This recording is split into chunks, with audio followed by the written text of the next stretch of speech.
up, baby, and with your thumb in line with the bone.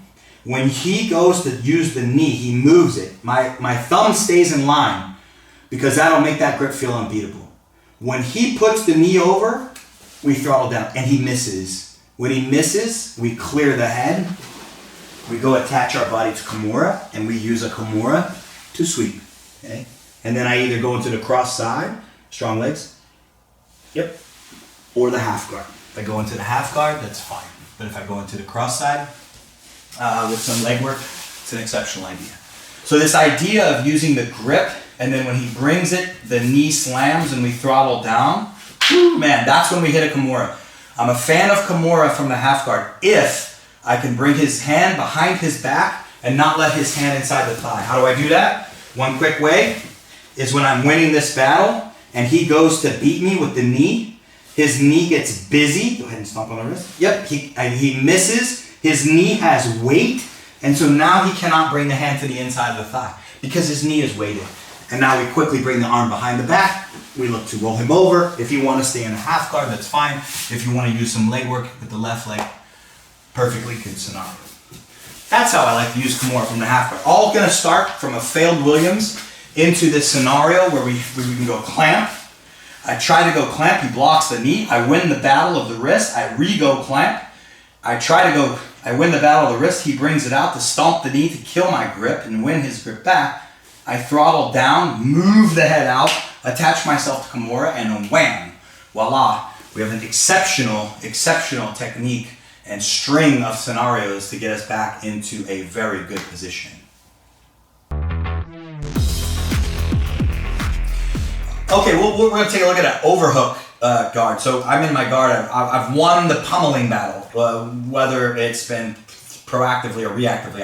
I've got an arm around my waist, and in this case, we're in closed guard, and we're just going to take a fast look at how is this similar. I've been talking about how this is so similar to both Williams guard and the clamp, and the fact is I want to go to the clamp. That's one idea that I could have when I have an overhook and I have an angle. Okay, if I'm flat on my back with an overhook, we've discussed that this isn't ideal. It's not a far stretch to say that Kyle is working himself out with an overhook. It's not that difficult to swim your arm out of here if he has proper head position on the same side as the overhook. If he's driving, he's taking some care here. So it's my objective to stay on my side, whether that's using a stiff leg method, then getting the foot to the hip, or using the floor. One good method to use when you want to get an overhook and stay on the side. So say I'll demonstrate this is that we use the stiff-legged method and then we put the foot on the hip.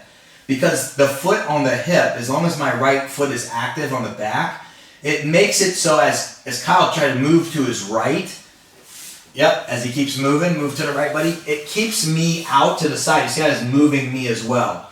Whereas if I move out to the side and then I close my guard and then he moves, yeah, it's much easier for him to flatten me out.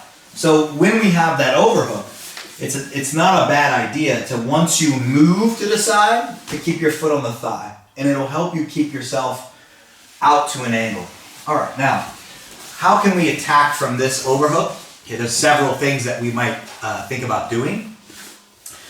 It's a likely scenario that this hand will be on the inside, just because we already discussed the fact that if he's talented or experienced, his hand's probably going to be on the inside. So what can we do to mess with this hand? We'll use the V grip. If I want to get to the clamp, an idea to get to the clamp from an overhook is to use the V grip in on the crook of where the shoulder meets the bicep, or better, where the bicep meets the elbow. But that's not going to always be easy when I am this close to my training partner. Okay? Sometimes getting the V grip to where the elbow meets the forearm right at the crook of the elbow is going to be difficult because his arm is high, this hand is up high. So getting the thumb to the V grip to where the shoulder meets the shoulder meets the bicep is not a stretch at all. And then we need to move our hips out. Now, he knows this. If my foot is on the hip, I don't have a long time with an overhook. I don't have quite the same amount of time that I do with a frame across his neck because we already established that he can drive into me. But if I can keep him on an angle and get a V grip in the crook of the arm, and then shake the leg, because again, if his elbow is tight, we're going to need to shake that leg. We can get the shin right in front of the shoulder, and now we're in a clamp style guard where we have an overhook. I have a shin in front of his far shoulder, and we're pretty good. My